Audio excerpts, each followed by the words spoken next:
Hey everybody, it's Dr. Daniel Vanningen. Welcome. I want to talk to you about the ultimate reframe.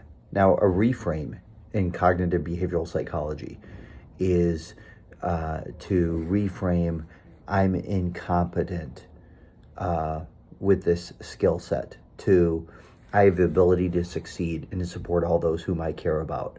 To reframe my I'm unsuccessful in this situation, and reframe that to I have the ability to overcome failure and achieve success with my effort, my grit, and my determination. So those are some examples of reframes in my work with anxiety. I am unable to cope if I panic in this tram, and reframing that to I have the ability to tolerate anxiety. I have the ability to tolerate having panic attacks, overcome, and be resilient with anxiety tolerance. So, our self talk is important.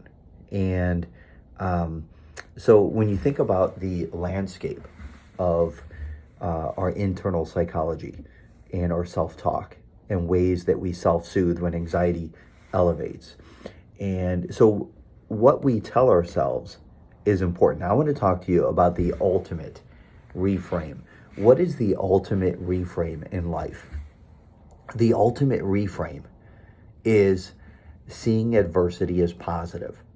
So if you were to go through self-talk and what are some of the most important things we can tell ourselves? Well, seeing myself as lovable, seeing yourself as lovable, seeing yourself as important, significant, ultimately seeing yourself as having self-worth and value, seeing yourself with worthiness rather than unworthiness, which is the root of shame, right? But seeing yourself with worthiness. So all of those are essential in terms of self-talk.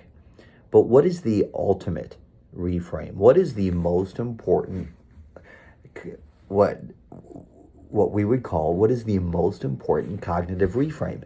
It's this. The most important cognitive reframe is seeing adversity as positive, not negative. Seeing it as positive.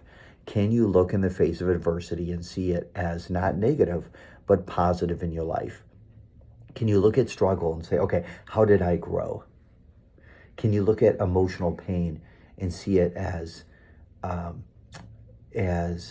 something that builds you up, something that has allowed you to grow in ways you wouldn't have grown, right? Can you look in the face of divorce, bankruptcy, getting fired, a lawsuit, an injury, rejection? Can you look in the face of those things and say, thank you? Ultimately, that's the best reframe. Can you see adversity as not negative, but positive? Now, look, I've talked with people who have overcome difficult things. What is the common response to rejection? The common response is bitterness, resentment, unforgiveness, grudges. I've seen some people hold grudges for 40 years, 50 years. You know, they have a grudge with resentment and bitterness, and they push it down. They press it down, right? And then these people end up becoming great advocates. You know, they hear somebody, you know, they get sucked into back talk and gossip or negative about another person. Guess what?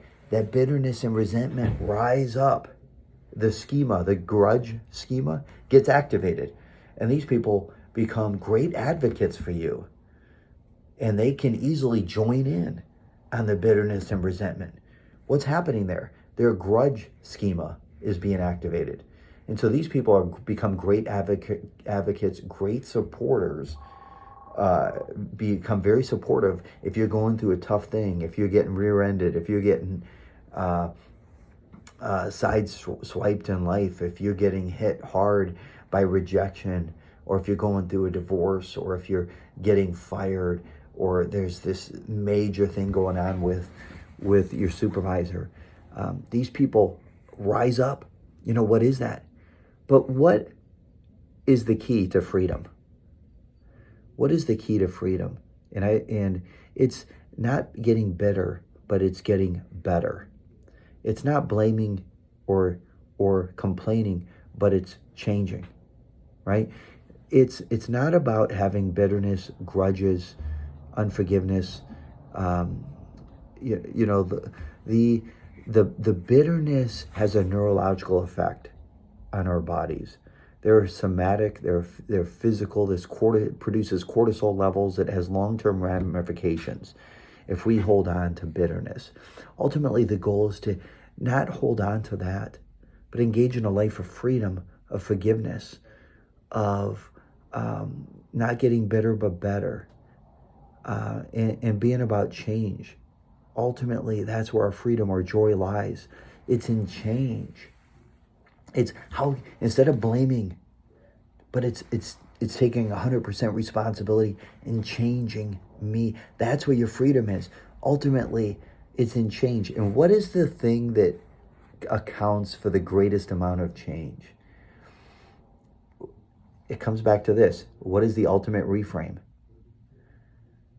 The ultimate reframe is seeing adversity as positive. Can we look in the face of setbacks, of defeats, of losses, of struggle, of pain, and say thank you? Can our answer be gratitude and change? Can we see adversity as positive? And I'm so glad I'm carrying this burden so I can let it go and be free. Release it.